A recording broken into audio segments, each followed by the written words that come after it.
네, 성경 누가복음 13장 말씀을 찾겠습니다. 누가복음 13장 22절부터 보시겠습니다.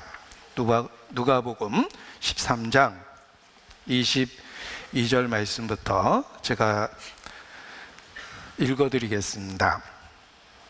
예수께서 각성 각촌으로 다니사 가르치시며 예루살렘으로 여행하시더니 혹이 여짜오되 주여 구원을 얻는 자가 적으니이까 저희에게 이르시되 24절은 함께 읽겠습니다. 좁은 문으로 들어가기를 힘쓰라. 내가 너에게 이르노니 들어가기를 구하여도 못하는 자가 많으니라.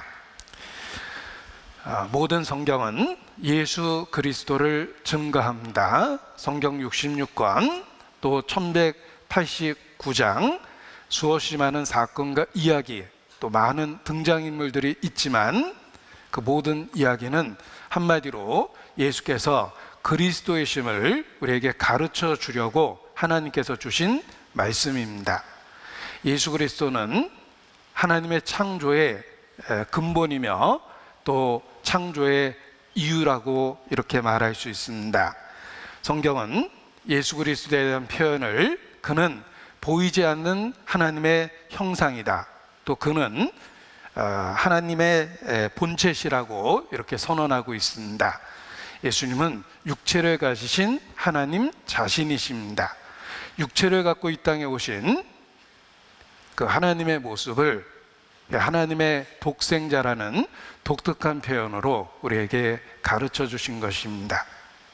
예수님은 신성과 인성을 다 갖고 계시는 육체를 가지신 하나님이십니다. 그래서 신인, 한자로 그렇게 표현하며 또 영어로는 God, Man, 하나님이시며 사람이시다 이렇게 표현합니다. 그러한 의미를 성경은 하나님의 독생자 이렇게 독특한 표현으로 우리에게 계시해 주신 것입니다. 천지 창조 자체가 예수 그리스도를 통해서 예수 그리스도에 의해서 또 예수 그리스도를 위하여 이루어진 것이라고 성경은 선언하고 있습니다. 하나님의 창조의 목적, 천지 창조의 목적 그 자체가 예수님 자신과 직접적으로 연결되어 있다는 것입니다. 그래서 영어의 전치사를 갖고 표현해 보면 from, 그리고 by, 또 of 이런 단어로 표현합니다. 예수님에 의해서 창조되었고 또 예수님으로부터 창조되었으며 그는 창조의 근본이십니다. 그리고 예수님의 것으로 예수님은 만물의 주인으로 세워진 것입니다. 우리는 그러한 진리를 성경을 통해서 발견하고 또 알게 되었고 믿게 되었습니다. 그리고 예수님을 알게 되었을 때 천지 창조의 근본이 예수님과 관련되어 있다는 것을 알게 되고 우리의 존재 목적도 그와 연결돼서 깨닫게 된 것입니다. 우리는 그리스도의 신부로 지음을 받은 것입니다. 천지 창조의 목적 그 자체가 그리스도의 신부를 예비하는 과정이라고 말할 수 있습니다. 그래서 요한계시록 제일 마지막 부분에 보면 만물이 다 하나님의 창조의 목적이 이루어졌을 때 그리스도의 신부가 예비되었다라고 선언하고 있는 것입니다. 천지 창조의 목적은 예수 그리스도와 관련되어 있고 우리 자신이 이 땅에 온 목적도 예수 그리스도와 관련되어 있습니다. 우리는 성경을 통해서 그 예수 그리스도를 발견하고 그리스도의 신부로 준비된 교회의 일원이 되었습니다. 성경 자체가 예수님에 대한 이야기다라고 말씀을 드렸습니다. 그래서 널리 알려진 유명한 표현을 다시 한번 일깨워 드리겠습니다. 모든 성경에는 그리스도가 들어있다. 성경 자체가 예수 그리스도를 증거하기 위한 목적으로 기록됐다는 것입니다. 그래서 영어로 보면 더 표현이 명확한데 성경은 하나의 결합된 이야기인데 그 모든 이야기는 우리를 예수 그리스도에게 인도해 주고 있다, 이렇게 표현할 수 있습니다. The Bible is one unified story that leads us to Jesus Christ. 이 짧은 문장을 통해서 우리는 성경에 기록된 목적을 일깨울 수 있습니다. 그래서 한마디로 우리가 믿고 있는 진리를 한마디로 표현해 보면 예수가 답이다 라고 표현될 수 있습니다. 예수님은 자신을 길이요 진리요 생명 그 자체라고 선언하셨습니다. 성경 전체가 예수 그리스도를 증거하는데 특별히 사복음서는 예수님이 이 땅에 계실 때에 그 생애에 대한 기록을 담고 있습니다.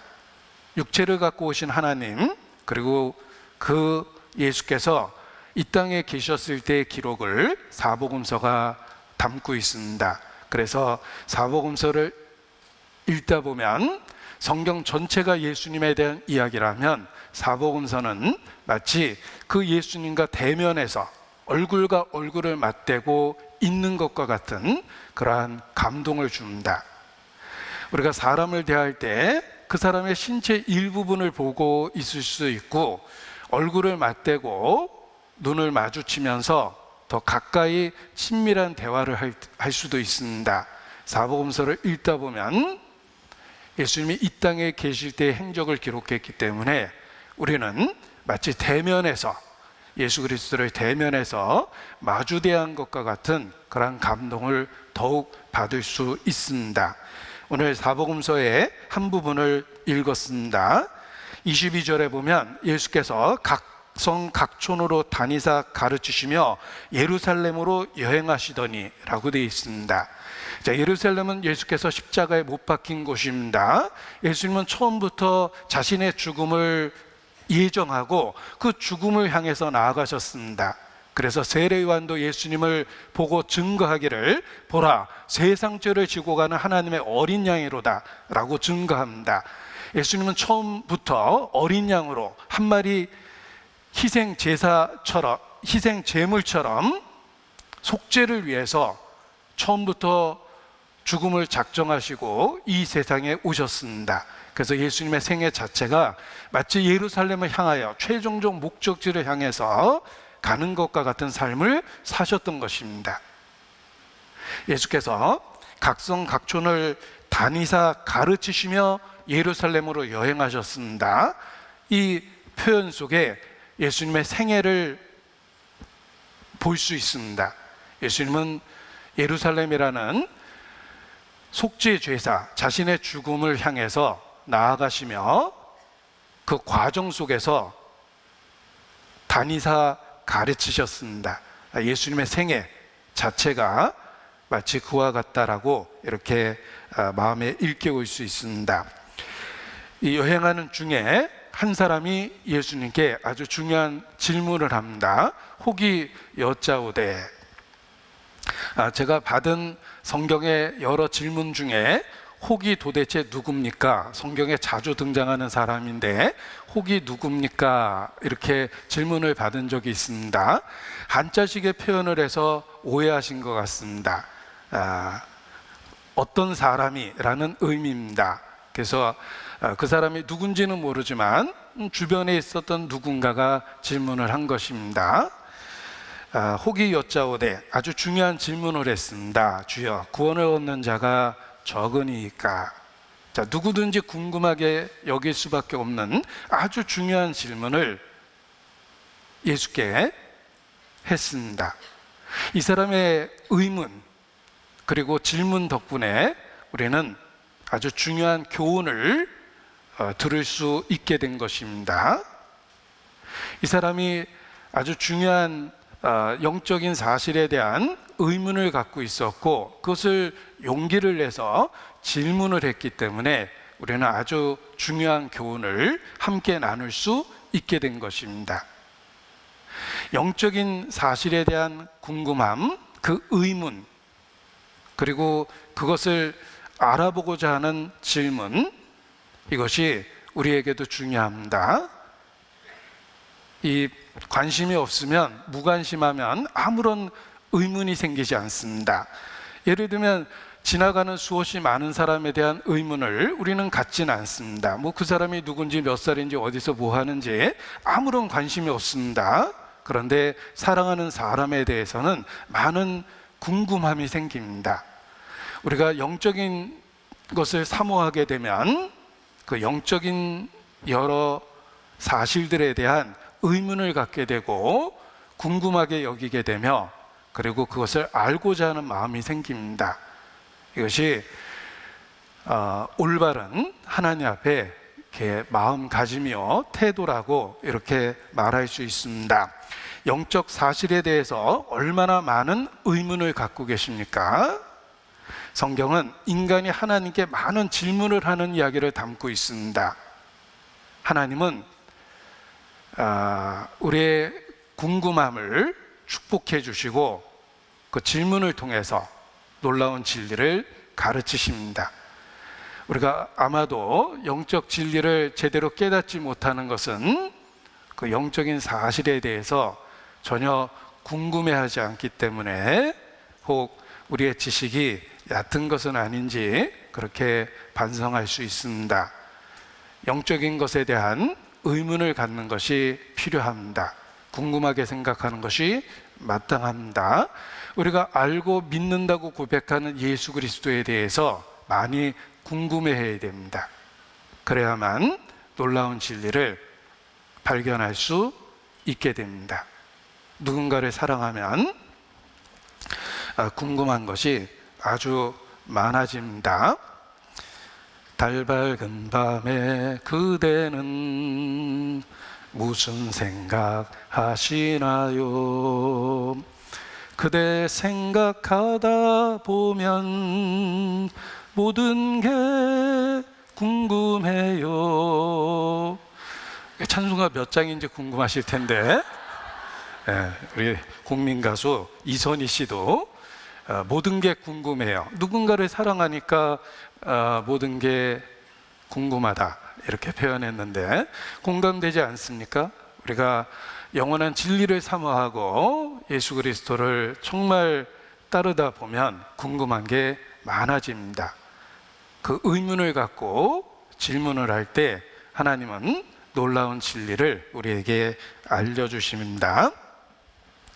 아주 중요한 질문을 호기했습니다. 구원 얻는 자가 적으니까. 예수께서 그 질문을 통해서 놀라운 진리를 가르쳐 주십니다. 좁은 문으로 들어가기를 힘쓰라. 내가 너희에게 이르노니 들어가기를 구하여도 못하는 자가 많으니라.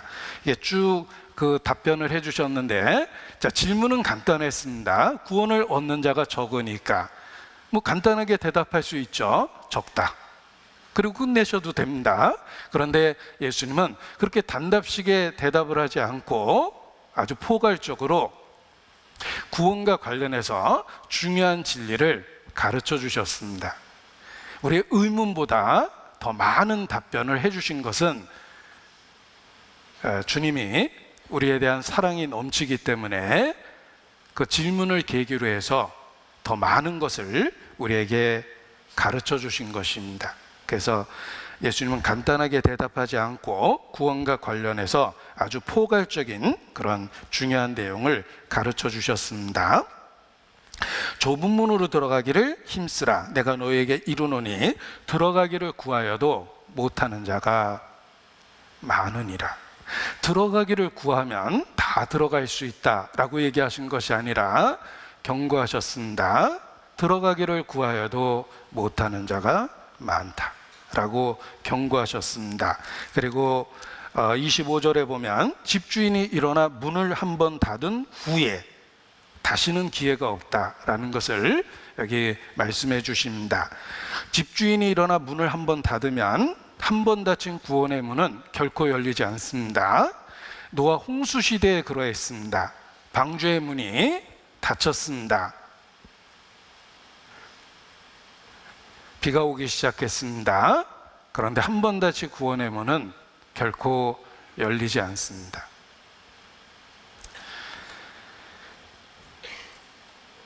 구원과 관련하여 기회가 늘 있는 것은 결코 아니다라는 것입니다. 내가 원하면 언제든지 구원받을 수 있다고 생각하는 것은 인간의 또 다른 교만이요 착각입니다. 구원의 문은 항상 열려 있는 것이 아닙니다. 보라, 지금은 은혜 받을 만한 때여, 보라, 지금은 구원의 날이로다.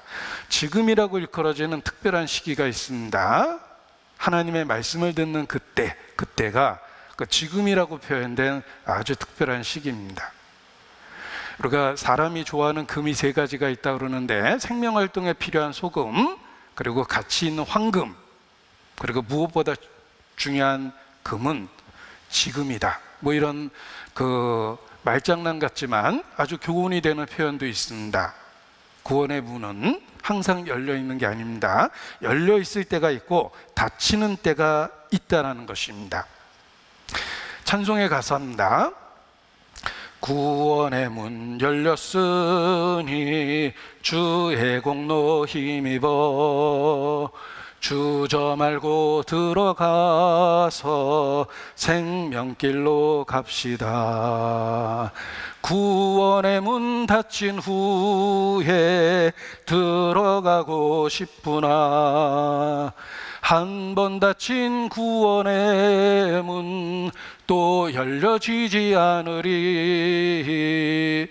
구원으로 인도하는 문은 열려 있을 때가 있고 닫히는 때가 있다는 걸 기억하셔야 됩니다. 많은 사람들이 지옥으로 뚝 떨어지는 이유는 진리를 부인해서가 아닙니다. 받아들이고 인정하고 공감하고 때로 감동도 받지만 다음에 믿겠다, 언젠가 믿겠다, 차차로 믿겠다, 이런 일만 해결되면 그 후에 믿겠다라는 이런저런 핑계로 많은 사람들이 지옥으로 뚝 떨어지는 것입니다. 기회가 항상 있는 것은 결코 아니다라는 것을 아셔야 됩니다. 보라, 내가 그들에게 회개할 기회를 주었으나 그들이 그 음행을 회개하지 아니하는도다. 요한계시록에도 하나님이 기회를 주셨을 때가 있다라고, 그 특별한 은혜의 시기가 있다라고 일깨워 주셨습니다. 그래서 마치 자신이 언제든지 마음만 먹으면 구원받을 수 있는 것처럼 생각하는 것은 결정적으로 이루어지는 이유가 될 것입니다. 아모스 8장에 보면 경고하셨습니다. 내가 날이 이를지라 내가 기근을 땅에 보내리니 양식이 없어 주림이 아니요 물이 없어 가람이 아니라 사람이 하나님의 말씀을 듣지 못한 기갈이라. 영적인 기갈이 시작될 거라고 경고하셨습니다. 요새의 꿈 이야기에도 나옵니다. 7년 동안 풍년이 있었습니다. 풍요로움이 있었습니다. 은혜 시대입니다. 그리고 이어서 7년의 흉년이 시작됐습니다. 7년 환란이 있습니다. 구원의 문이 열렸을 때가 있고 구원의 문이 닫혔을 때가 있다는 것입니다. 따라서 기회가 주어졌을 때 구원의 문으로 들어가는 것이 중요합니다. 기회를 놓치는 사람이 많이 있기 때문에 그렇습니다. 들어가기를 구하여도 못하는 자가 많다. 그 기회를 놓치는 사람이 많이 있습니다. 그리고 나름대로 구원의 문을 두드리지만 잘못된 방법으로 믿다가 이뤄지는 사람이 많이 있을 거라는 걸 경고하셨습니다. 여기 쫓겨나는 사람들을 보면 안 믿던 사람들이구나 이렇게 생각하면 안 됩니다. 그들은 나름대로 믿는다고 생각했습니다. 그들이 쫓겨났을 때 울부짖는 이야기를 들어보십시오. 우리가 주 앞에서 먹고 마시고 주는 우리 길거리에서 가르치셨나이다. 우리가 주의 이름으로 선지자 노릇도 하고 귀신도 쫓아내며 많은 능력을 행치 아니하였나이까. 이렇게 울부짖습니다. 그들은 자기 나름대로 믿는다고 생각했던 사람들입니다. 그러나 결국은 이루어집니다.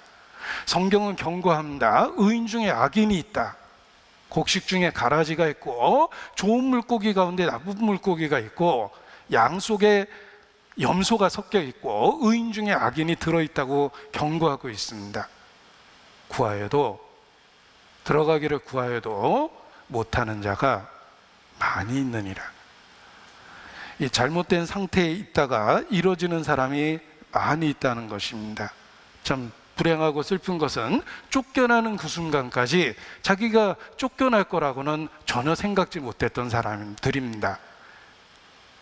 그럴 리가 없다는 거죠. 내가 너희를 도무지 알지 못한다. 너희가 어디로서 온 자인지 알지 못하노라 라고 했을 때 이 쫓겨난 자들은 자신이 쫓겨날 거라는 걸 한 번도 예상 못한 사람들입니다. 자기가 구원받지 못했다는 것을 모르고 있었던 사람들입니다. 자기의 신앙이 잘못되어 있다는 것조차도 전혀 인식하지 못했던 상태, 이것이 쫓겨난 사람들의 모습입니다.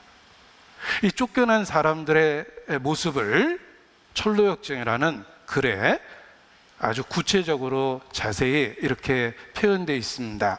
이 철로역정의 한 부분을 소개해 드릴 텐데, 존 버년 1600년경에 신앙 때문에 감옥에서 10여 년 있었고, 그 10여 년의 기간 동안에 오랜 묵상을 통해서 신앙적인 글을 썼는데, 그 글이 철로역정입니다. 성경 다음으로 많이 팔려진 책이며, 그리고 찰스 스펄전 같은 목사님은 100번 이상 읽었다라고 이야기합니다.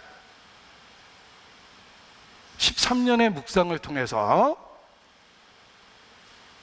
기록한 책이니까 우리가 그 책을 읽는데 한 3시간 정도 걸릴 텐데, 13년의 묵상을 3시간을 통해서 엿볼 수 있는 것입니다.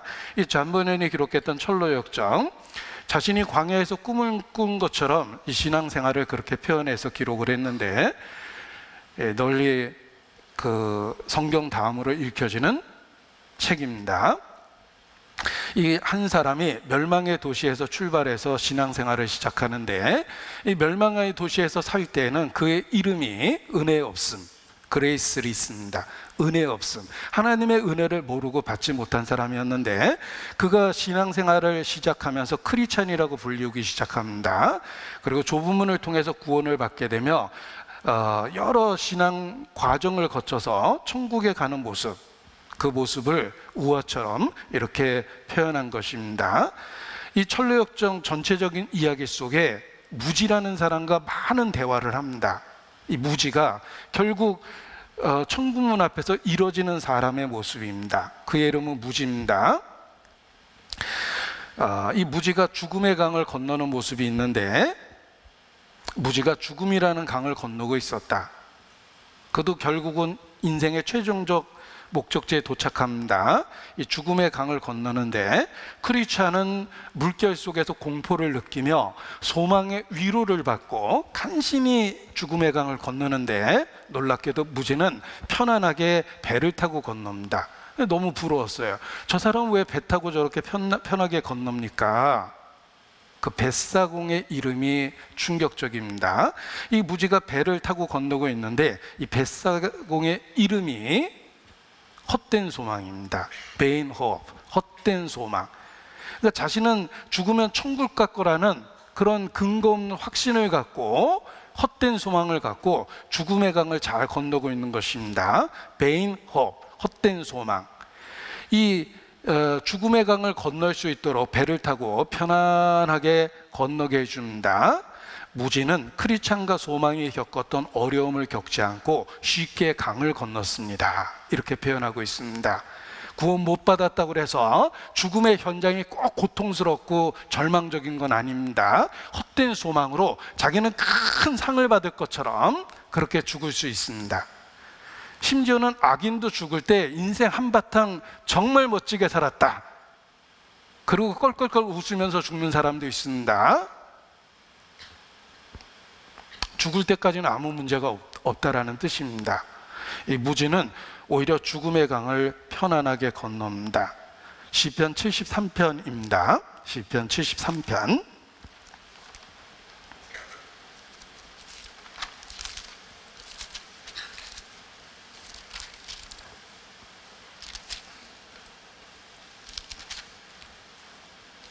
(4절입니다) 저희는 죽는 때에도 고통이 없고 그 힘이 건강하며 타인과 같은 고난이 없고 타인과 같은 재앙도 없나니 그러므로 교만이 저의 목걸이요 강포가 저의 입는 옷이며 살찜으로 저의 눈이 솟아나며 저희의 소득은 마음의 소원보다 진하며 저희는 능욕하며 악하게 압자하여 말하며 거만히 말하며 저희의 입은 하늘에 두고 저희의 혀는 땅에 두루 다니도다. 12절 볼지어다 이들은 악인이라. 항상 평안하고 재물은 더하도다. 악인이 항상 평안하고 재물이 더하며 죽는 때에도 고통이 없고 타인과 같은 재앙도 없고 살찜으로 눈이 솟아나고 악하게 말하고 잘 먹고 잘 사는 악인의 모습을 표현했는데 심지어는 죽는 때에도 편안하게 죽는다는 것입니다. 우리가 이런저런 상황 속에서 죽음을 맞이하는데 큰 통증 속에서 죽을 수 있습니다. 얼마나 많은 그리스도인들이 순교의 현장에서 고통 속에서 죽어갔습니까? 그들의 신앙이 가장 시험받는 그 순간에 그들은 소망을 붙잡으며 그 고통을 견디면서 죽었습니다. 그리고 천국에 들어갔습니다.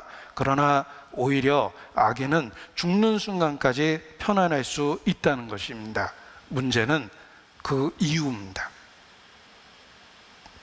이 무지는 결국 이뤄진 사람인데 헛된 소망이라는 것을 가지고 죽음을 편안하게 맞이했지만 그 이후에 큰 문제가 됩니다. 왜냐하면 하나님 앞에 쫓겨나게 되기 때문에 그렇습니다. 자, 이게 철로 역정의 한 장면을 원문을 하나 읽어드리겠습니다. 무지가 들어가지 못하다. 내가 꿈속에서 이런 일들을 보고 고개를 돌리니 무지가 강까지 와 있는 게 보였다. 그는 앞에서 두 사람이 겪었던 것의 절반 정도의 어려움도 없이 곧 건넜는데 그것은 허망이라는 한 뱃사공이 그를 자기 배에 태워주었기 때문이다.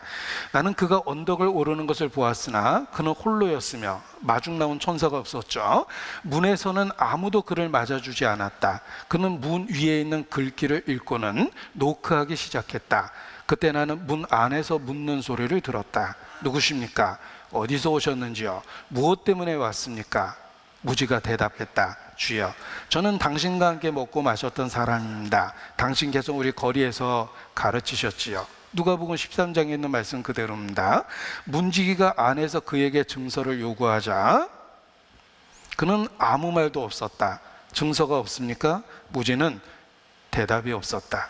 자, 이게 무지의 모습입니다. 이 천국문 앞에서 두들기니까 안에서 물어봅니다. 그렇다면 왕에게 보여드릴 증명서를 보여주십시오. 당신이 좁은 문을 통해 들어왔을 때 받았던 그 증명서를 보여주십시오 라고 이야기합니다. 그러나 그는 증명서가 없었습니다.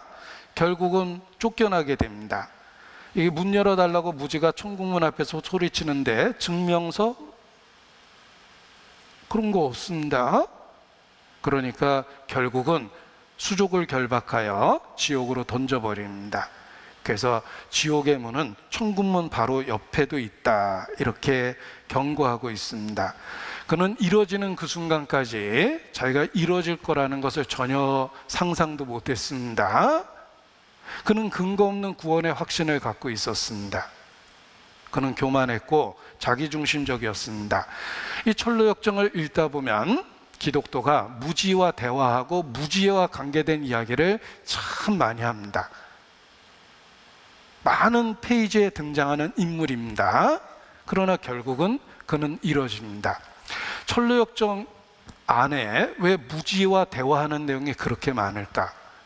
왜냐하면 존 버년이 살았던 그 시대에도 무지 같은 상태, 명목상의 기독교인, 거듭나지 못한 기독교인들이 많이 있었기 때문에 그들의 영적 상태를 일깨워주고 싶어서 존 버년도 많은 페이지에 무지에 대한 이야기를 남겼던 것입니다. 한 번 등장하고 사라지는 등장인물도 있지만 무지는 철로 역정 곳곳에 여러 번 나타납니다. 그리고 기독교와 대화를 합니다.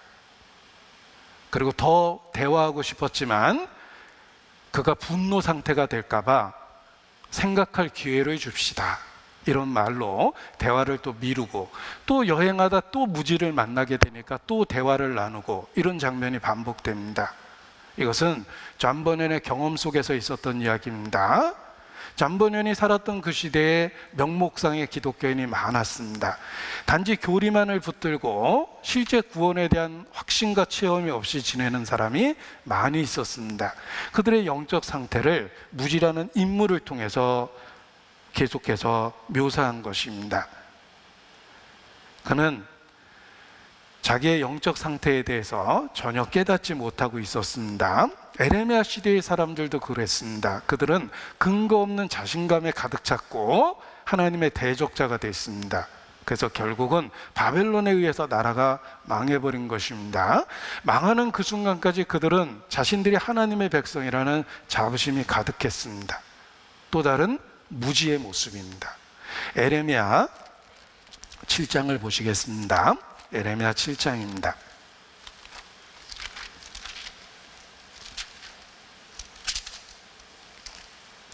8절, 에레미야 7장 8절.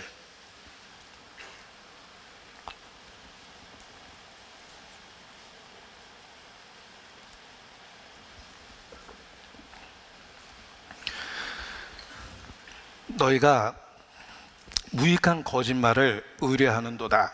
너희가 도적질하며 살인하며 간음하며 거짓 맹세하며 바알에게 분향하며 너희의 알지 못하는 다른 신들을 쫓으면서 그냥 안 믿는 이방인처럼 살아가는 것입니다. 그런데 아주 근거 없는 확신이 있어요. 10절, 내 이름으로 일컬음을 받는 이 집에 들어와서 내 앞에 서서 말하기를 우리가 구원을 얻어나이다 하느냐. 이는 이 모든 가증한 일을 행하려 함이로다. 하나님의 성전에 들어와서 하나님의 백성이라고 스스로 자부했습니다. 그러나 그들의 삶의 모습은 딱 멸망받을 이방인처럼 그렇게 살아가고 있었습니다. 그러면서도 스스로는 자신들이 구원받았다고 그렇게 생각했습니다. 이것이 에레미야 시대의 무지라는 또 다른 사람들의 모습입니다. 자기 자신에 대해서 전혀 깨닫지 못하고 있는 상태입니다. 자, 철로역정은 그 무지의 고향이 전라북도 전주시가 아니라 그의 고향이 자만이라는 도시라고 이렇게 묘사하고 있습니다. 자만. 그럼에도 불구하고 스스로 프라이드, 자부심이 있었던 것입니다. 그들은 조상 때부터 내려오던 관습대로 믿고 있다라고 이렇게 이야기하며, 그리고 진실한 크리스찬과 비교했을 때 뭐 별 차이가 없다라고 이야기합니다. 당신이나 나나 같은 길을 가고 있고 뭐 옷이 조금 다른 것처럼 보이지만 우리도 비슷한 옷을 입고 있고,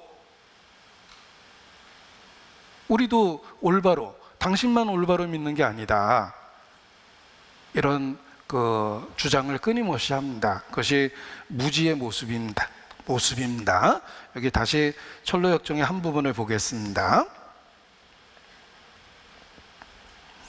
그들이 자만의 나라에 이르렀을 때 구불구불한 샛길에서, 약간 샛길이라고 되어 있습니다, 한 청년이 나오고 있었다. 뭐 길은 길인데 조금 어긋난 그런 길입니다.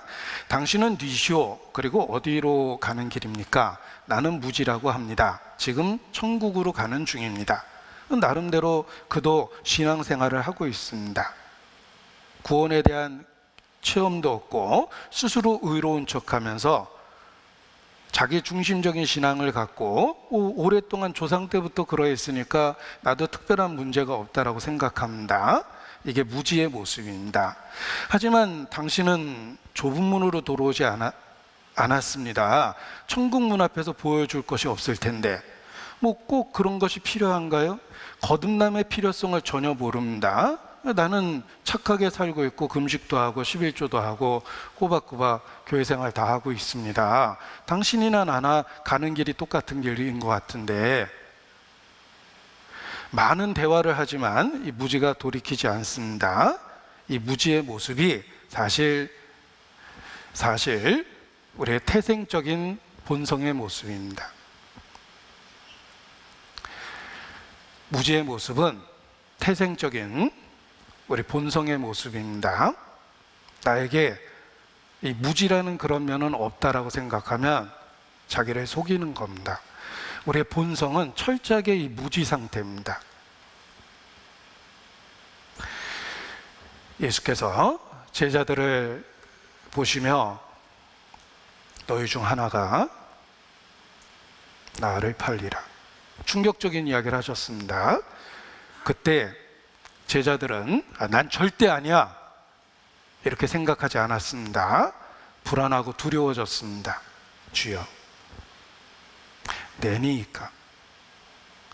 돌아가면서 한마디씩 다 그렇게 했습니다. 우리는 태생적으로 똑같은 죄성이 있습니다. 우리의 본성과 죄성 속에 무지의 태도와 상태가 그대로 있다는 것입니다. 혹 주여, 내니까. 그런데 베드로는 특별한 자신감이 있었습니다. 다 부인할지라도 나는 주를 결코 부인하지 않겠나이다. 내가 주와 죽을지언정 주를 부인하지 않겠나이다.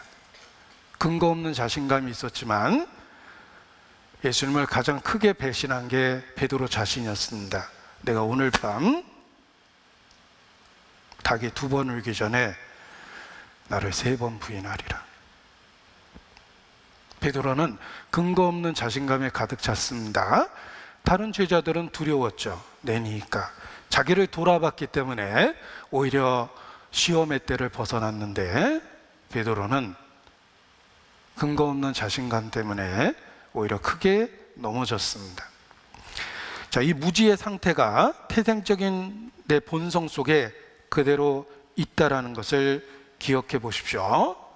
우리도 그냥 아무 생각 없이 본성대로 살면 점점 더 우리의 캐릭터가 무지와 같은 모습이 된다는 것입니다. 외형적인 신앙은 생활을 하고 있는데 내적인 상태는 이방인과 똑같고, 구원에 대한 진리는 교리적으로만 있습니다. 정확하게 알고 있지만 그 말씀이 삶에 아무런 변화를 주지 못합니다. 경건의 모양은 있으나 경건의 능력은 부인하게 되며 항상 배우나 마침내 진리의 지식에 이르지 못하느니라. 딱 무지의 상태가 되어버립니다. 이 무지는 외형적인 신앙을 고백하고 성령은 없는 사람, 하나님이 주시는 생명, 그 속에 그 생명은 없는 사람의 모습입니다. 명목상의 기독교인, 외형적인 신앙을 고백하는, 거듭남에 대한 교리는 갖고 있고 이해했지만 체험은 없는 사람. 시편 23편을 달달 외우고 있지만 그 시편 23편의 목자와 실질적으로 동행하는 삶은 없는 사람. 이것이 무지의 모습입니다. 유다서입니다. 요한계시록 앞에 유다서입니다. 17절, 유다서 17절.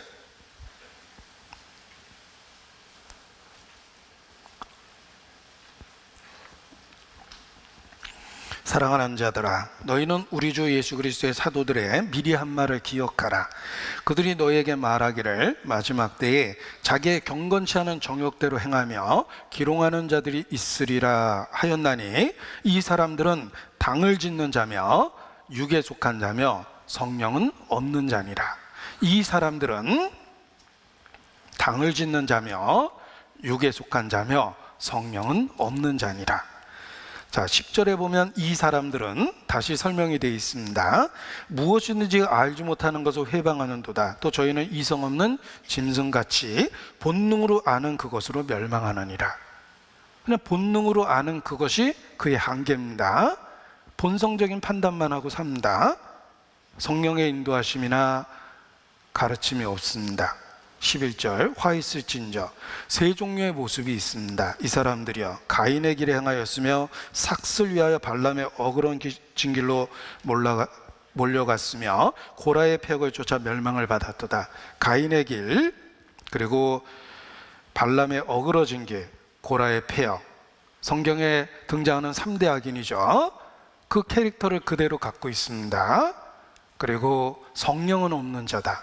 성령이 없다 보니까 특징이 당을 짓고 육에 속합니다. 당을 짓는다라는 말은 무리를 져서 끼리끼리 다닌다는 뜻입니다. 교회 와서도 그것이 그대로 나타납니다. 그래서 이권을 위해서 당을 짓습니다.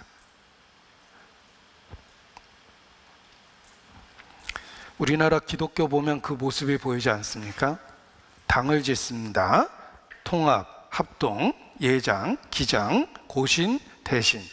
이게 뭘까? 기독교 분파입니다. 예수교 장로예요? 기독교 장로예요? 예장이에요? 기장이에요? 합동이에요? 통합이에요? 고신이에요? 대신이에요? 그것만 따지고 있습니다. 그리고 선조부터 내려오던 그 전통으로 스스로 자부심을 갖습니다. 나는 고려신학한 고신이야. 자신이 스스로 정통이라고 주장하고 그 전통적인 신앙을 마치 자기 수준인 것처럼 생각하고 자부합니다. 그런데 성령은 없는 자입니다. 끝까지 삶이 안 변합니다. 육신에 속한 자입니다. 기름을 준비하지 못한 미련한 처녀들에 대한 이야기도 있습니다. 마태복음 25장입니다. 마태복음 25장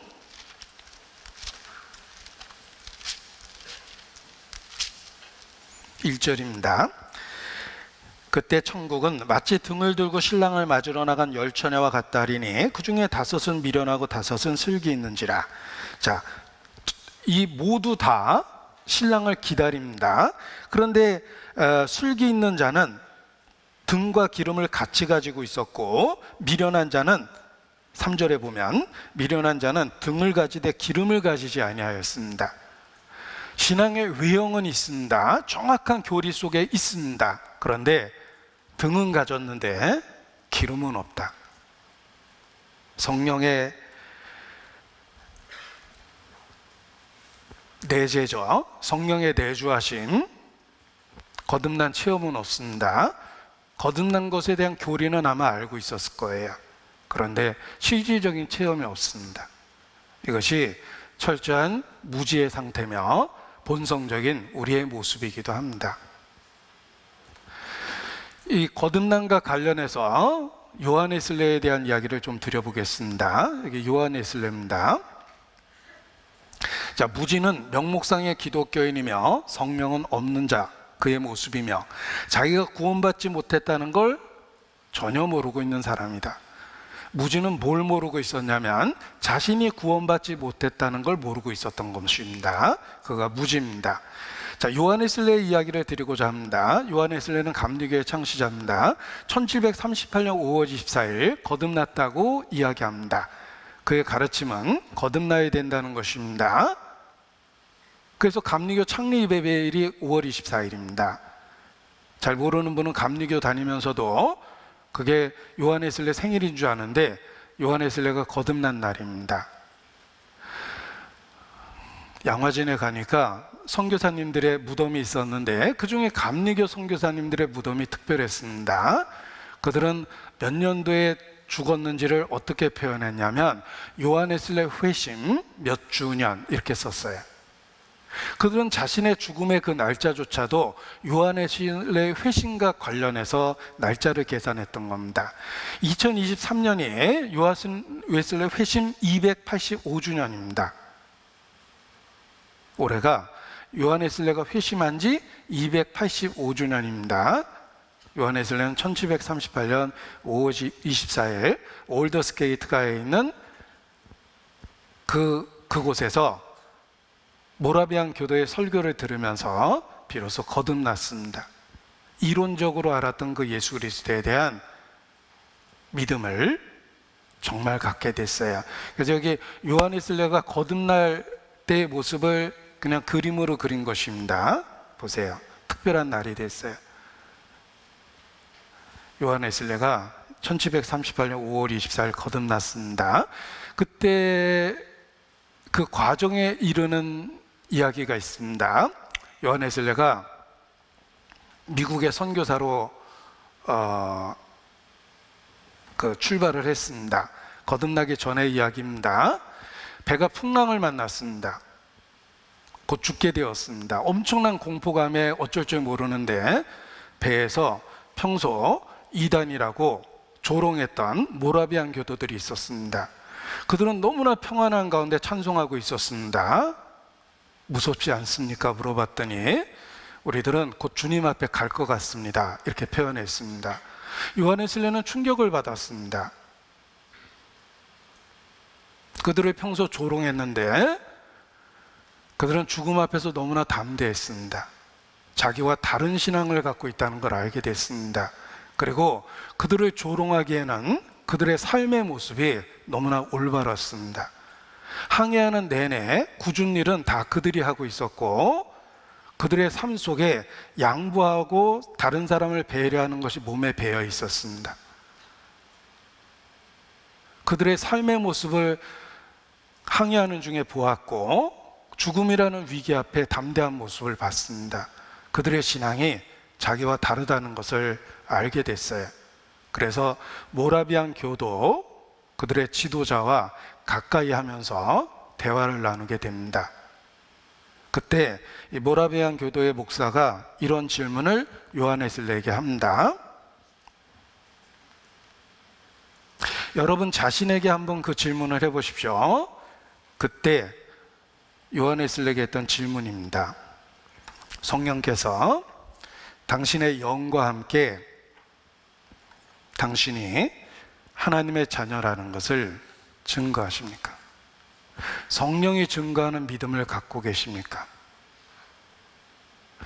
이것은 사실 로마서 8장 16절의 말씀을 갖고 질문을 한 겁니다. 성령이 친히 우리 영으로 더불어 우리가 하나님의 자녀인 것을 증거하시나니 당신 속에 성령이 증거하는 그러한 믿음이 있습니까? 이렇게 물어봅니다. 요한 웨슬레가 선뜻 대답할 수가 없었습니다. 우물쭈물합니다. 그러니까 다시 질문합니다. 당신은 예수 그리스도를 아십니까? 목사한테 예수 그리스도를 아십니까? 라고 물어봤으니까 너무 황당한 질문이기도 했습니다. 요한 웨슬레는 그는 우리를 구원하시는, 예수님은 우리를 구원하시는 그리스도이십니다. 이렇게 대답을 합니다. 그렇습니다. 그 예수께서 당신을 구원하신 체험이 있습니까? 그 질문을 다시 받고 요한 웨슬레는 더 당황스러웠습니다. 그래서 기껏 대답했는데 나는 예수께서 나를 구원하시기를 바랍니다. 원합니다. 이렇게 대답을 하고 마무리를 합니다. 그리고 엄청난 고민이 생겼어요. 자기가 믿고 있다고 고백은 했지만 자신의 믿음이 정말 올바른 것인지 진실한 것인지 엄청 혼돈이 생겼습니다. 그러던 중에 1738년 5월 24일 루터의 로마서 서문을 읽어주는 중에 로마서 서문을 읽어주는 중에 요한 웨슬레가 비로소 거듭나게 됩니다. 그때 이렇게 표현했습니다. 그 낭독자가 우리가 그리스도를 믿을 때 하나님께서 우리 마음의 변화를 가져오시는 일을 묘사하는 말을 들었습니다. 그때 나는 내 마음이 이상하게 뜨거워짐을 느꼈고 나는 내가 참으로 그리스도를 믿고 있다고 느껴졌으며 구원을 위해서 오직 그리스도만을 절대적으로 의지해야 된다는 것을 마음에 느끼기 시작했습니다. 표현 속에서는 특별한 게 없어 보이지만 요한 웨슬레는 믿는 게 믿어진 거예요. 욥기 38장에 드디어 하나님과 대면하게 됩니다. 그리고 제 가운데 앉아 회개한다고 눈물로 고백하며 내가 주에 대하여 듣기만 하여 싸웠더니 이제는 내 눈으로 보나이다. 욥은 체험적인 신앙을 갖게 됩니다. 거듭남에 대한 모형입니다. 교리적으로 이론적으로 정확하게 알 수 있지만 중요한 것은 성령이 주는 그 체험이 우리 안에 있어야 됩니다. 이 무지는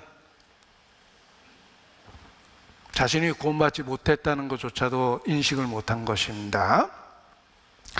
자, 청교도 시대에 가장 그 핍박을 견디며 진리를 올바로 붙잡았던 시대에 그 초대교회 이후 또 다른 부흥의 시대입니다. 그 청교도 시대에 이 청교들이 썼던 표현을 여기 소개해 드리겠습니다. 청교도들은 교회에 형식주의자와 위선자가 생기지 않도록 한 사람을 교회 일원으로 받아줄 때에 그 심령에 성령께서 일하시는 증거를 철저히 살피고 비로소 받아주었다. 그들은 쉽게 받아주지 않았다는 겁니다. 성령께서 일하시는 증거를 철저히 살폈다는 것입니다. 그리고 성도 자신에게도 자기 점검을 강조하며 혹 자신 속에 이러한 형식주의자와 위선자들의 특징이 없는지 철저하게 살피도록 또 강조하였다. 자, 우리 시대는 교회에 쉽게 그 일원이 될 수 있습니다. 그런 시대는 교회 역사를 배워보십시오. 우리 시대밖에 없습니다. 교회 일원이 되기 위해서는 자기 점검의 시간을 충분히 가졌고, 그리고 그것이 실제적인 삶 속에서 나타나기 시작했을 때 그것을 확인하고 비로소 받아주었던 것입니다.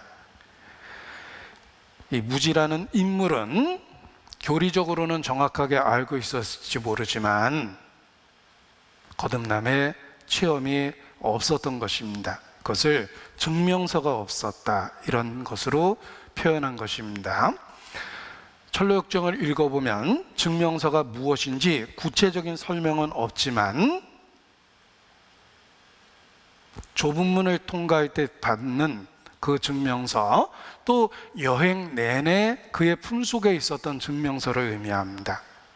이것은 거듭날 때 위로부터 받는 성령을 의미하며, 진정한 성도에게는 성령의 내주하심이 있고, 단지 그 안에 계시는 것이 아니라 우리의 마음과 생각에, 삶에 변화를 주신다는 것입니다. 바람은 보이지 않지만 바람의 작용이 있기 때문에 바람이 불고 있다, 큰 바람이 불고 있다는 걸 알 수 있습니다. 성령은 눈에 보이지 않지만 이전에 본능으로는 경험하지 못했던 삶의 변화를 우리 속에서 만드십니다. 그것이 바로 증명서입니다. 너희가 아들인 고로 하나님이 그 아들의 영을 우리 마음 가운데 보내사 아바 아버지라 부르게 하셨느니라. 성령이 친히 우리 영으로 더불어 우리가 하나님의 자녀인 것을 증거하시나니 누구든지 그리스도의 영이 없으면 그리스도의 사람이 아니라. 자, 고린도후서 5장 5절입니다. 네, 찾겠습니다. 고린도후서 5장 5절.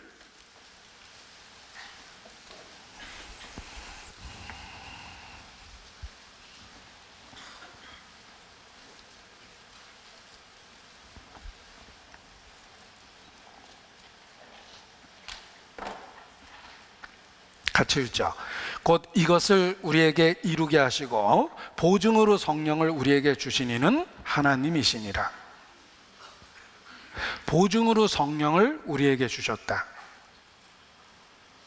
성령을 우리 마음 가운데 보내사 우리 영으로 더불어 아바 아버지라 부르짖게 하신다. 이 성령이 주는 내적 확신이 있다는 것입니다. 자, 혼인관계에 비유해서도 그렇습니다. 유대인들은 전통적인 결혼 방법이 약혼을 하고 보증물을 주며 결혼에 대한 보증물을 줍니다.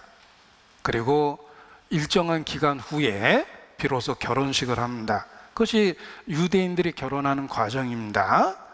우리가 이 땅에서의 삶은 약혼과 같습니다. 그리고 영원한 천국에서 드디어 결혼식을 올리게 됩니다. 혼인잔치의 비유가 그렇습니다.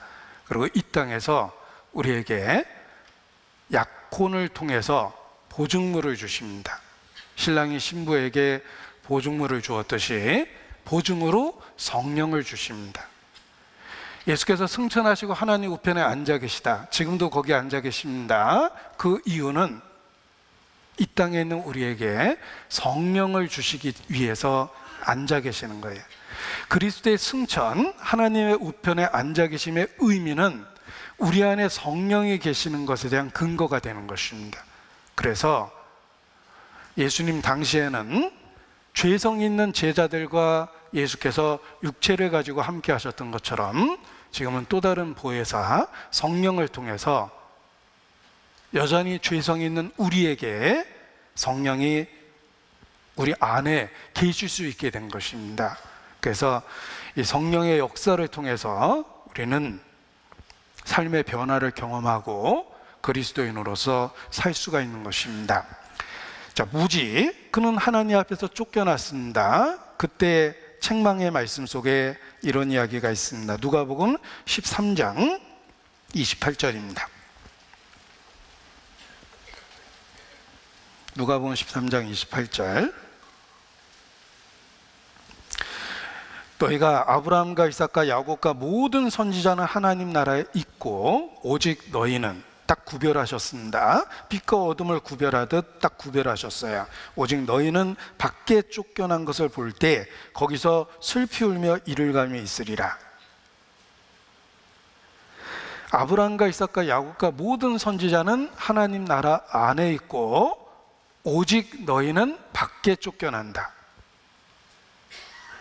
그들은 아브라함과 이삭과 야곱과 모든 선지자와 달랐습니다.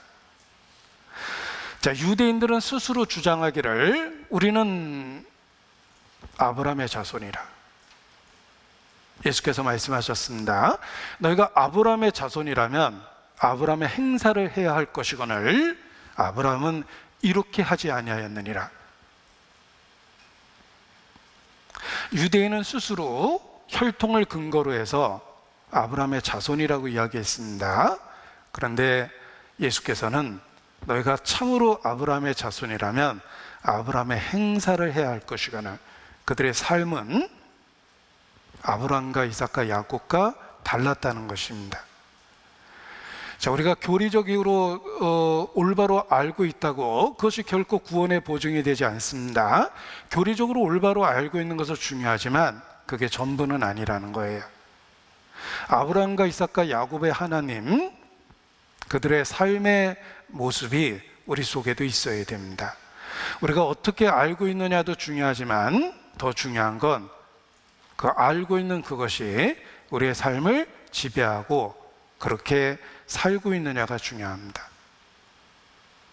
올바른 믿음을 가질 수 있는 방법은 믿음의 선진과 같은 하나님을 믿고 그리고 그들의 삶의 모습을 현재의 나의 삶을 통해서 그대로 재현하는 것입니다. 성령은 그것을 가능하게 만들어주는 것입니다. 이 무지는 잘못된 길로 왔다라기보다는 철로 역정에 보면 약간 새 길로 왔다라고 되어 있습니다. 약간 새 길이에요. 100% 잘못된 게 아니라 치명적인 잘못된 것을 가지고 있었다는 것입니다. 올바른 것도 많이 있었죠. 자, 가짜 휘발유를 만들 때 가장 많이 쓰는 재료는 무엇일까? 정답은 가짜 휘발유를 만들 때는 제일 많이 들어가는 것은 휘발유입니다. 휘발유가 있어야지 가짜 휘발유를 만드는 거예요. 가짜를 만들려면 진짜와 거의 비슷하게 해야 됩니다. 무지는 약간 새 길로 온 거예요. 그가 말하고 있는 것이 다 틀린 게 아니라 틀린 게 섞였다는 게 문제입니다. 그게 무지의 상태입니다. 자, 구원과 관련한 내용을 여기 수학처럼 요약한 표현이 있습니다. 소개해 드리려고 합니다. 보세요.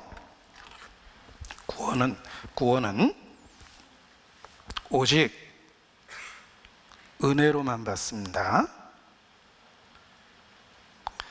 오직 은혜로 받는데 이 은혜 속에 다른 게 섞이면 안 됩니다. 인간의 행위나 노력이나 희생이나 수고 이런 것이 조금도 들어가면 안 돼요. 왜냐하면 만일 행위로 된 것이면 은혜로 된 게 아니기 때문에 그렇습니다. 오직 100% 은혜로만 구원을 받습니다.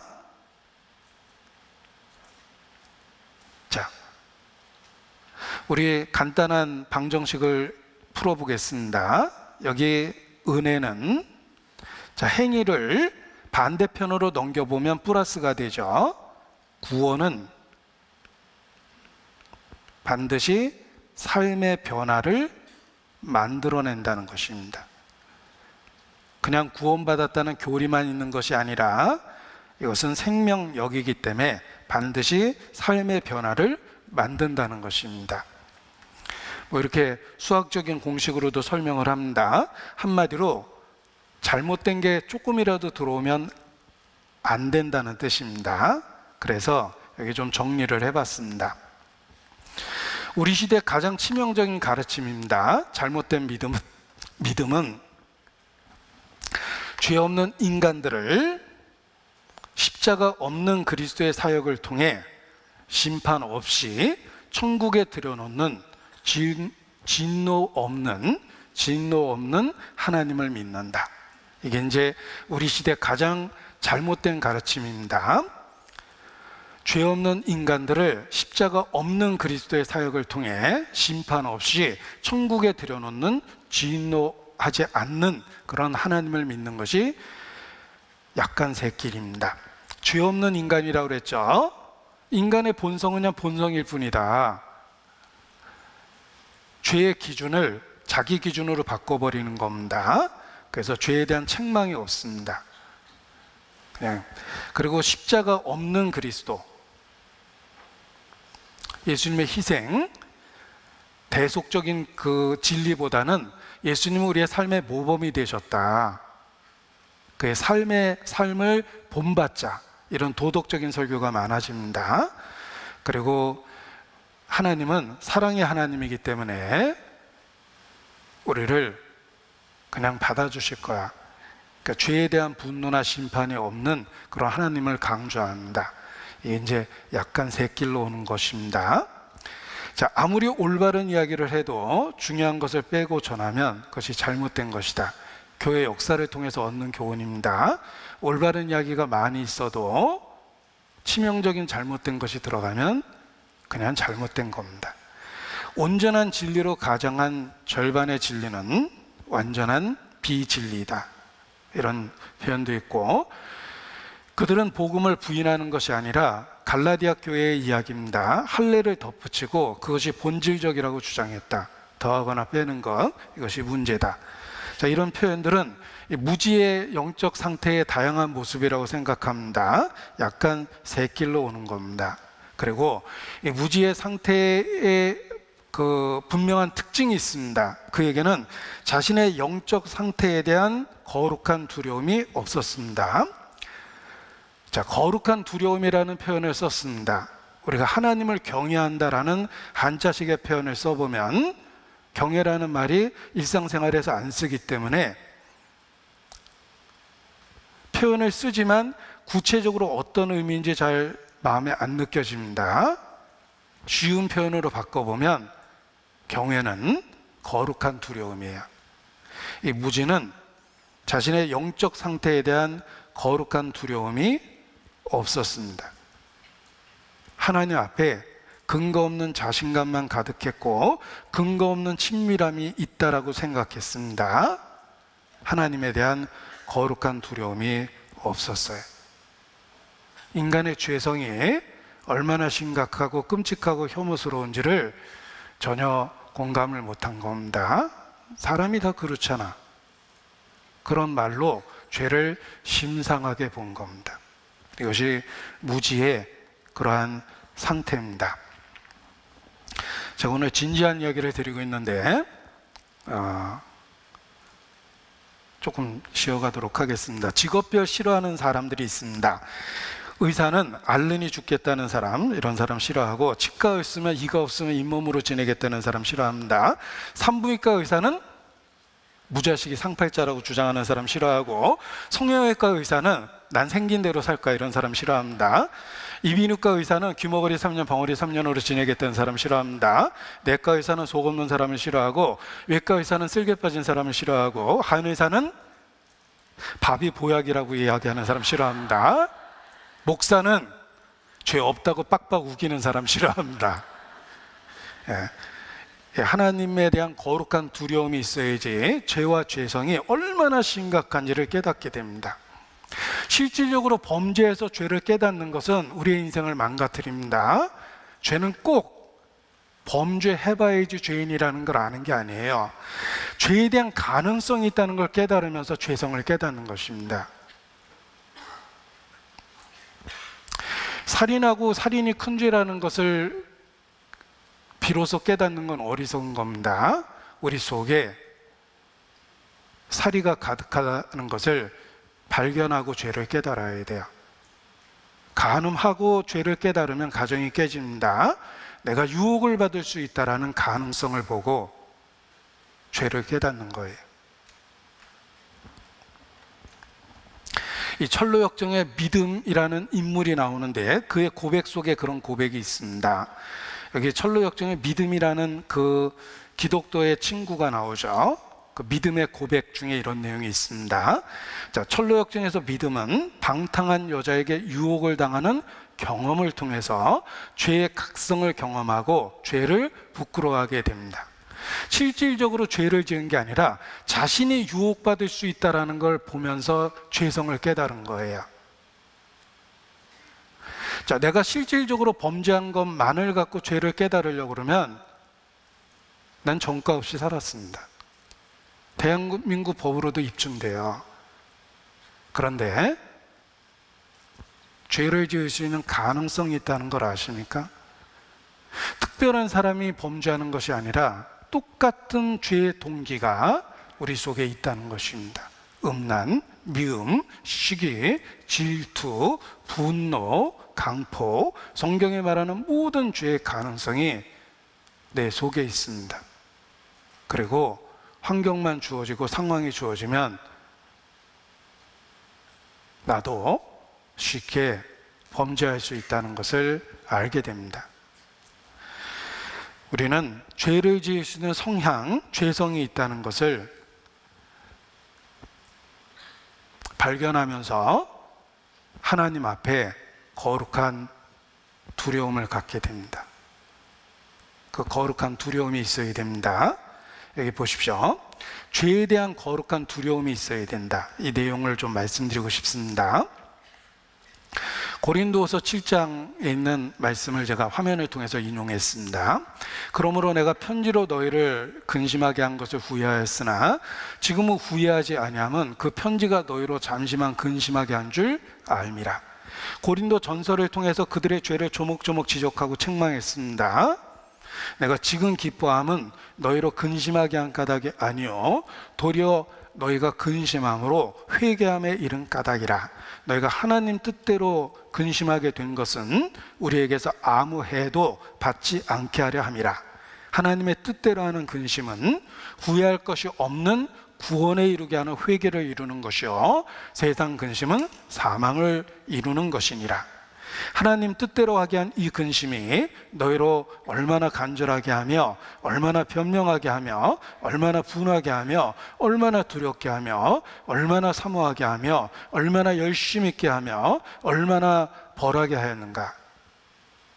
책망되어지는 것마다 빛으로 나타나느니라. 이런 표현이 있습니다. 우리 안에 하나님에 대한 거룩한 두려움을 갖게 되면 하나님 뜻대로 하는 근심이 생깁니다. 그 두려움이 우리의 하나님 앞에 우리의 실체를 깨닫게 해주고 왜 내가 끔찍한 십자가의 진리를 나를 위한 것이라고 받아들일 수밖에 없는지를 거룩한 두려움을 통해서 깨닫게 되는 것입니다. 무지는 그것을 고의적으로 부정한 거예요. 난 늘 선하고 선하게 살려고 노력하고 있고, 이러한 노력을 예수님은 결코 무시하지 않고 받아주실 거야. 난 지금 최선을 다하고 있거든. 자기 자신에 대한 근거 없는 자신감이 가득합니다. 그리고 자신을 두렵게 하는 죄에 대한 깨달음을 고의적으로 저버린 거예요. 그러면서 점점 더 십자가에 못 박힌 그리스도라는 진리로부터 멀어지게 된 것입니다. 그것이 자기에게 유익이 된다는 걸 알지 못했던 거예요. 여기 정리해 봤습니다. 자, 나는 무지라고 합니다. 천국으로 가는 중이죠. 근데 천국문에서 보여줄 증명서는 없는데, 난 그냥 주님 뜻을 잘 알고 있고 선하게 살려고 노력하고 있습니다. 이렇게 복잡한 이야기가 필요합니까? 자, 무지는 성령의 거듭나게 하는 역사에 대해서 전혀 알지 못했습니다. 성령은 죄에 대하여 책망하시며 죄를 심히 죄되게 드러내십니다. 그러나 무지는 죄의 책망으로 인한 두려움을 없애려고 스스로 노력했습니다. 죄책에 대한 불안감을 덜어내기 위해 스스로 의로운 행위를 추구하고 있으며 그것을 마음에 의지하고 있는 상태였습니다. 자, 이 크리스찬과 소망이 무지에 대한 이야기를 계속합니다. 왜 크리스찬과 소망이 무지에 대한 이야기를 하냐면 그 시대에도 무지 같은 사람이 너무 많았기 때문입니다. 우리 시대에도 그러하며 우리 가운데도 그러합니다. 자, 그들의 대화를 한번 들어보십시오. 제가 살던 마을에 저렇게 무지한 자들이 꽤 많았습니다. 그들은 자신들에게서 올바른 두려움마저 없애버리려고 발버둥을 치곤 했습니다. 올바른 두려움은 그리스도에게 가까이 가게 하고 성령을 기쁘게 하는 것인데도 말입니다. 무지는 자신을 두렵게 하는 죄에 대한 깨달음이 자기에게 유익이 된다는 것을 전혀 알지 못했습니다. 하나님 뜻대로 하는 근심, 그것이 죄에 대한 두려움, 거룩한 두려움입니다. 무지는 첫째, 마귀가 그러한 두려움을 일으키고 있다고 생각합니다. 실제로는 하나님에 의해서 비롯되었는데 말입니다. 그렇게 생각하면서 그 두려움들이 자신을 파멸로 몰고 간다고 생각하고 완강하게 저항했습니다. 둘째, 무지는 그러한 두려움이 자신들의 믿음을 약화시킨다고 생각합니다. 그들은 두려움을 잊기 위해서 마음의 문을 닫아버립니다. 셋째, 그들은 두려워해서는 안 된다고 생각하고 두렵지만 아닌 채 가장하며 살아갑니다. 그 두려움이 자신의 믿음을 약화시킨다고 생각합니다. 사실 그들에겐 믿음이 원래부터 있지도 않은데 말입니다. 넷째, 그들은 두려움이 한심하고 낡은 것으로서 자신의 거룩함을 앗아간다고 생각하고 온몸으로 저항합니다. 자신의 죄성을 들여다보기를 거절하고 있는 거예요. 자기에 대한 헛된 자부심, 난 최선을 다해서 살았다는 근거 없는 것을 붙잡고 거룩한 두려움을 내어 쫓아버린 겁니다. 그게 계속해서 무지의 상태를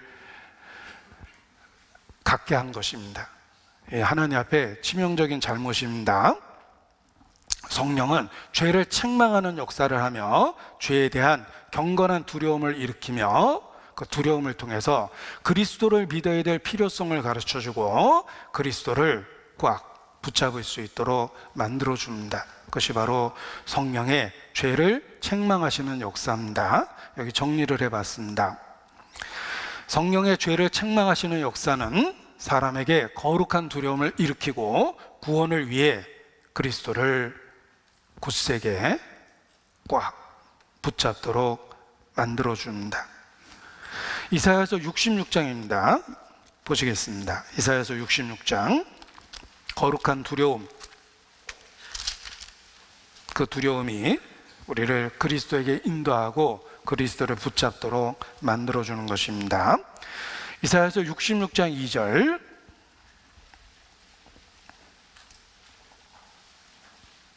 같이 읽죠. 나 여호와가 말하노라. 나의 손이 이 모든 것을 지어서 다 이루었느니라. 물은 마음이 가난하고 심령에 통해하며 나의 말로 인하여 떠는 자, 그 사람은 내가 권고하려니와. 하나님이 권고해 주는 사람입니다. 세 종류의 조건이 들어 있습니다. 하나님이 권고하는 사람, 하나님이 돌봐주고 붙잡아주는 사람, 세 가지 조건이 있죠. 마음이 가난한 자, 심령에 통회하는 자. 마음이 가난한 자가 복이 있나니, 애통하는 자가 복이 있나니. 그리고 세 번째입니다. 나의 말로 인하여 떠는 자. 거룩한 두려움입니다. 그 사람을 내가 권고하겠다. 그런데 외형적인 종교 행위만으로 만족하면 이루어집니다. 그게 3절이에요.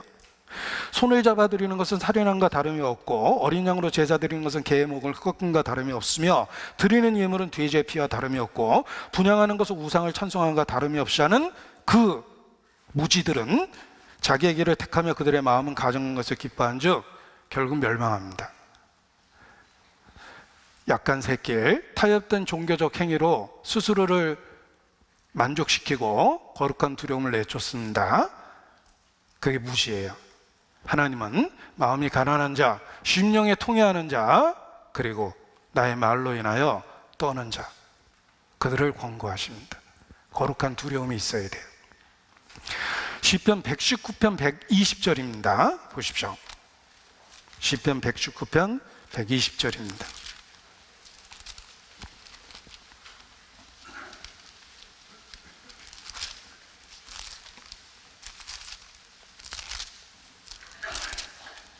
같이 읽죠. 내 육체가 주를 두려움으로 떨며 내가 또 주의 판단을 두려워하나이다.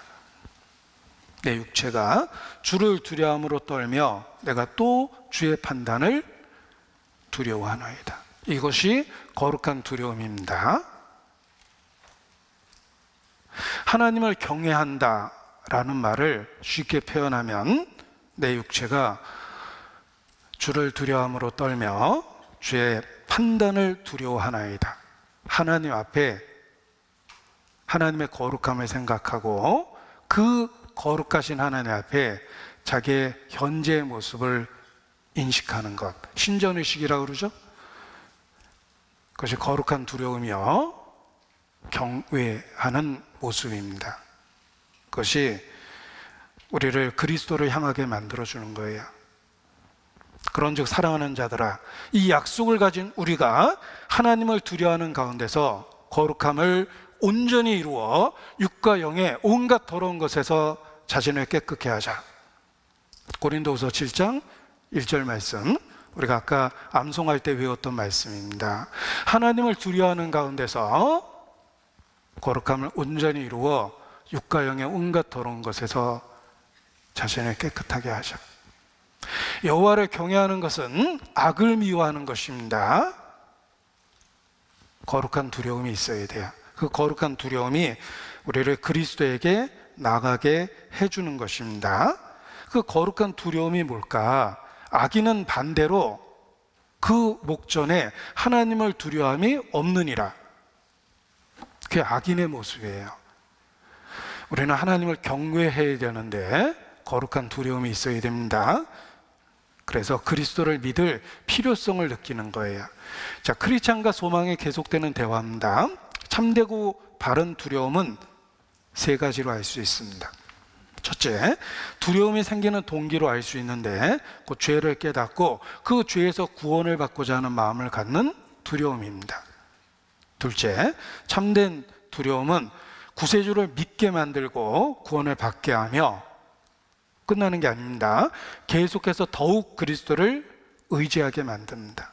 하나님을 경외하는 것, 그 거룩한 두려움이 그리스도에게로 향하게 하고 그리스도를 믿게 하고 그리스도를 계속 붙잡게 만들어줍니다. 그리고 셋째, 참된 두려움은 하나님을 모독하거나 하나님과의 사귐을 깨트리거나 성령을 슬프게 하거나 원수에게 조롱과 비방을 받게 되는 일을 자신이 할까봐 두려워하게 되고 성결한 삶을 살게 해줍니다. 죄에 대해서 민감해져요.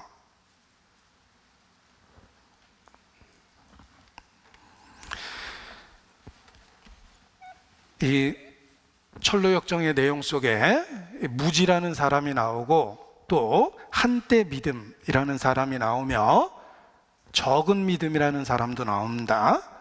여기 철로역정을 읽다 보면 한때 믿음, 적은 믿음, 이런 사람이 나오는데, 그들이 타락하는 이유 중에 하나가 자력구원이라는 사람을 만나서 타락했다, 이렇게 되어 있어요. 스스로 하나님 앞에 성령의 도우심 없이 스스로 그 문제를 해결하려고 그러면서 십자가로부터 멀어지는 겁니다. 우리가 거룩한 두려움은 우리를 회개하게 만들어주고 그리스도를 향하게 만들어주며 그리스도 없이 못 산다는 고백을 만들어줍니다. 자, 천루역정에 등장하는 인물을 보십시오. 크리스찬이 있습니다. 믿음이 있고 소망이 있습니다. 그리고 이뤄지는 자 중에 무지가 있고, 한때 믿음이라는 사람이 있고, 자력구원이라는 사람도 있으며, 그리고 적은 믿음이라는 사람이 있습니다. 이런 다양한 모습은 우리 자신의 어떤 모습이 되어야 될지를 교훈해 주는 겁니다. 현재 나의 모습이 누구와 닮았습니까? 나의 영적인 정체성이 누구와 닮았습니까? 우리의 본성 속에 무지의 모습이 있습니다. 우리가 성령을 따라 살 때 비로소 크리스찬의 모습이 되고 소망과 믿음을 함께 갖고 있는 그런 이상적인 그리스도인이 되는 것입니다. 이 들어가기를 구하여도 못하는 자, 무지입니다. 그에 대한 이야기는 우리 본성이 우리를 어떻게 무너뜨리는지를 경고하고 있는 것입니다. 그리고 경계로 삼고 거룩한 두려움을 갖고 곧 하나님을 경외하고 그리스도를 붙잡아야 됩니다. 이 무지에 대한 이야기를 제가 많이 했지만 요한웨슬레도 고백하기를 자신이 구원의 확신에 때문에 고민할 때 틀림없이 자신이 구원과 가까이 가고 있다는 생각은 들었어요. 아, 하나님이 날 버리신 건 아니다. 내가 이렇게 진지하게 고민하는 것은 하나님이 날 버리시지 않았기 때문이다. 그리고 실제로 말씀이 귓속에 들렸는데 내가 구원에 멀지 않다, 이런 음성을 듣게 됩니다.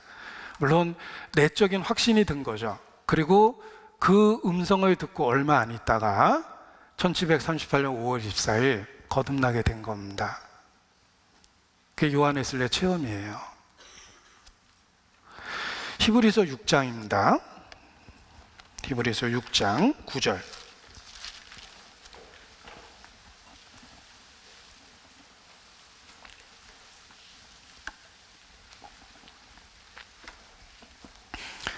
사랑하는 자들아, 우리가 이같이 말하나 너희에게는 이보다 나은 것과 구원에 가까운 것을 확신하노라. 이보다는 낫다. 자, 우리는 나름대로 복음적인 모임입니다. 우리 말씀 시간이 일단 길잖아요. 그리고 설교의 대부분을 잘 들여다보십시오. 말로만 복음이 아니라 어디는 말로만 순 복음이라고 그래놓고 기독교를 믿는 게 아니라 기복교 믿는 데도 있는데, 저희가 정말 복음적이 되려고 노력을 합니다. 여기서 그래도 정말 공감하고 말씀을 들을 수 있다는 것은 구원에 이르렀거나 구원에 가까이 가고 있는 것은 틀림이 없습니다. 정말 이 말씀 그대로 너희는 이보다 그래도 낫다, 응? 구원에 가까운 줄 아노라 라고 이야기하십니다. 우리는 지금 복음적인 이야기를, 복음을 소중히 여기고 그리고 복음을 중심으로 살고 있고 살려고 하고 있기 때문에 그렇습니다.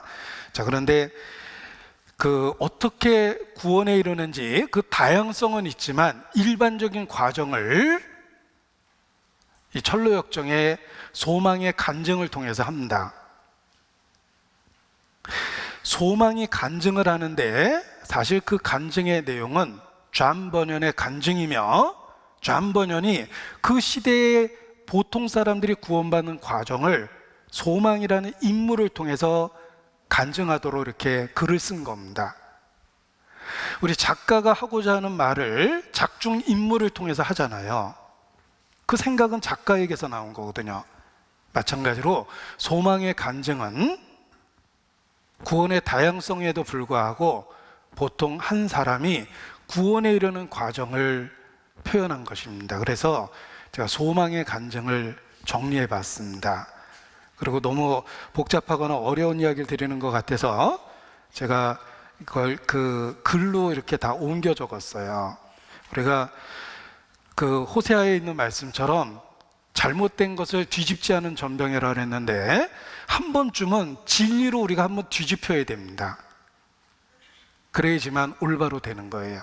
그래서 무지에 대한 경고를 드린 것은 우리가 한 번쯤은 진리로 뒤집혀야 된다라는 교훈을 나누기 위해서인데, 이 크리스찬과 소망이 어떤 대화를 하는지 소개해 드리려고 합니다. 마법의 땅을 지나며 졸음의 유혹을 피하기 위해 크리스천은 소망이 어떻게 구원받게 됐는지를 서로 대화를 합니다. 우리는 마법의 땅을 살고 있어요. 그래서 영적으로 자꾸 졸립니다. 그 졸음을 쫓는 방법이 서로 어떻게 구원을 받았는지 대화를 나누면서 라는 것입니다. 그래서 마법의 땅에 도착했을 때 심한 졸음이 쏟아집니다. 그래서 그렇다면 우리가 여기서 잠들지 않기 위해서 어떻게 구원받았는지 우리 간증을 합시다 이러면서 졸음을 쫓습니다. 그래서 당신은 왜 순례자가 되기로 결단하셨습니까? 정신이 번쩍 날 이야기를 나눕시다. 그러면서 이제 간증을 하게 돼요. 나는 허영의 시장에 있는 물건들에 큰 관심을 갖고 살았습니다. 나는 그냥 허영의 도시에서 살았는데 제가 이렇게 해서 구원을 받게 됐습니다 라고 이제 간증을 합니다. 허영의 시장에 살면서 어떤 계기로 순례길에 나서게 됐습니까? 이 모든 일의 마지막에 사망이 기다리고 있다는 것을 알게 됐습니다. 그래서 심판이 있다는 것을 알고 거룩한 두려움을 갖게 됐습니다. 자, 이 소망의 간증을 정리한 겁니다. 한 사람이 구원받는 과정을 정리한 거예요. 첫 번째, 하나님의 말씀을 통해서 죄를 깨닫는 것이다. 그리고 이것을 해결하기 위해서 성경이 요구하는 기도, 말씀 읽기, 예배 참여, 공동체에 참여해서 봉사, 섬김 등을 시작했다. 그러나 이런 것을 통해서도 죄책은 벗어지지 않았고 노력했지만 죄에 대한 고통은 사라지지 않았다. 기독교를 접하기 시작한 겁니다. 둘째로, 죄를 고치기 위해 자신의 노력에도 불구하고 반복되는 실패를 통해서 인간 스스로 어떤 행위로도 결코 구원받을 수 없다는 것을 인정하고 더욱더 낮아지고 겸손해지기 시작했다. 도대체 어떻게 구원을 받는 것일까? 점차 자신의 의로운 행위로 결코 구원을 받을 수 없다는 사실을 깨닫게 되었다. 그리스도에 의해서 의롭다김을 받을 수 있다는 것을 듣고 배우기도 하지만 잘 이해하지는 못했다. 그럼에도 여전히 종교적인 노력을 계속하고 했지만 아무런 영적 변화는 일어나지 않았다. 그래서 그때 소망이 하는 말이에요. 구원의 확신이 없습니다. 주여, 저는 죄인입니다. 예수 그리스도를 통해 제 영혼을 구원하시어 당신의 은혜를 찬송하게 하소서 하고 기도하고 또 기도했다. 확신은 없지만 예수님을 믿어야 된다는 걸 알게 되었다. 그래서 기도하고 또 기도했다. 그렇게 기도했더니 하나님께서 그분의 아들을 보여주시던가요? 아닙니다. 아무리 기도해도 보여주지 않으셨습니다. 그래서 기도를 그만둘까 하는 생각은 들지 않았습니까? 당연히 그런 생각도 들었지만 그래도 그리스도 없이는 그 어떤 것도 날 구원할 수 없다는 생각에 보여주실 때까지 계속 기도했습니다. 확신은 없지만 분명한 건 이쪽 길이구나, 이것이 정로구나, 예수님 믿어야 되는구나, 그건 안 거예요. 그래서 믿는다고 고백하고 도와달라고 했지만 확신은 없었다. 그럼에도 다른 방법이 없으니까 그냥 계속 기도했다, 이런 뜻입니다. 우리도 아마 그 비슷한 과정을 겪었을 겁니다. 예수 믿어야 된다는 건 알겠는데 확신이 없는 거예요. 그래도 계속 믿고 있는 거죠. 자, 그때 많이 부르는 찬송입니다. 빈손 들고 앞에 가 십자가를 붙드네, 의가 없는 자라도 도와주심 바라고 생명샘에 나가니 마음을 씻어 주소서. 부르짖고 또 부르짖었습니다. 구원받기를 부르짖으며 기도해야 합니다. 비록 응답이 더딜지라도 두드리면 열어주신다는 약속을 붙잡고 열릴 때까지 구해야 합니다. 자, 이 크리스찬 자신도 좁은 문이 한 번에 열리지 않았다고 간증합니다. 좁은 문 앞에 왔는데 두들겼는데 응답이 없었다는 거예요. 그러나 열어줄 때까지 두들겼습니다. 이렇게 고백을 합니다. 여러분 믿는다고 고백한다고 단번에 확신이 생기는 건 아닙니다. 그렇게 응답 없던 기도를 계속하던 어느 날이었습니다. 저는 내 죄가 얼마나 크고 더러운지 알게 된 것으로 몹시 슬퍼하고 있었습니다. 그 슬픔 중에도 나는 계속 기도했습니다. 요한에슬레 간증하고 비슷하죠? 아무튼 예수 믿어야지 하고 계속 믿은 거예요. 그러던 어느 날 마침내 수많은 시도 속에서 생긴 간절함과 겸손함을 가지고 오직 그리스도에게만 생명이 있음을 밝히 깨닫게 되고 나를 위해 십자가에 돌아가셨다는 사실을 비로소 체험하게 됐습니다. 그리고 비로소 그렇게 들었던 복음에 대한 말씀들이 하나하나 이해되기 시작했다는 거예요. 그리고 진정한 회심의 증거로 그리스도의 절대적인 소중함을 알게 되었고 구원이 얼마나 크고 놀라운 은혜인지를 깨닫게 되었습니다. 이때부터 주님께 감사하는 마음을 갖게 되었고 그 주님을 위해서 기꺼이 거룩한 생활을 하려 하는 자원하는 열망을 갖게 되었습니다. 그렇게 나는 구원에 이르렀습니다. 이게 소망의 간증이에요. 할렐루야 찬양하세 이렇게 부르면 안 됩니다. 네, 제가 지금 갑자기 부르려니까 할렐루야 찬양하세 내 모든 죄 사함받고 주 예수와 동행하니 그 어디나 하늘나라. 이 찬송이 자기의 것이 됩니다. 비록 더딜지라도 과정은 겪을 수 있다는 것입니다. 그러나 그 과정을 겪으면 확실하게 거듭나게 돼 있어요. 자, 우리를 구원하시되 우리의 행한 바 의로운 행위로 말미암지 않고 디도서 3장 5절 말씀입니다. 우리를 구원하시되 오직 그의 긍휼하심을 조차 중생의 씻음과 성령의 새롭게 하심으로 하셨나니. 우리가 어떻게 구원을 받습니까? 우리의 행한 바 의로운 행위로 말미암지 않습니다. 그의 긍휼하심을 조차 중생의 씻음과 성령의 새롭게 하심으로 우리를 구원해 주십니다. 그래서 어디선가 늘 들었던 그 십자가의 이야기가 나를 위한 것이라는 확신이 생기고 나를 위해서 그리스도께서 대신 십자가에 죽으셨다면 나에 대한 심판이 집행되었다는 걸 알게 됩니다. 그리고 그리스도는 다시 살아나셨습니다. 그의 부활하심을 통해서 우리 영혼도 살려주신 거예요.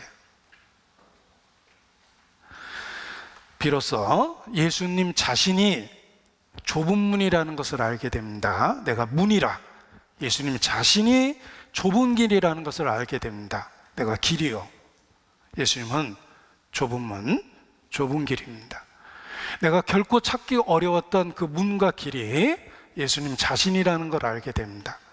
그리고 정말 그 예수님을 믿을 수밖에 없는 절대적인 이유를 갖게 됩니다. 거룩한 두려움이 그리스도를 믿을 수밖에 없게 해준 것입니다. 우리는 좁은 문을 통해서 들어오고 좁은 길을 가고 있습니다. 이 길 끝에 우리 주님이 계십니다. 이 길 끝에 우리 주님이 계십니다.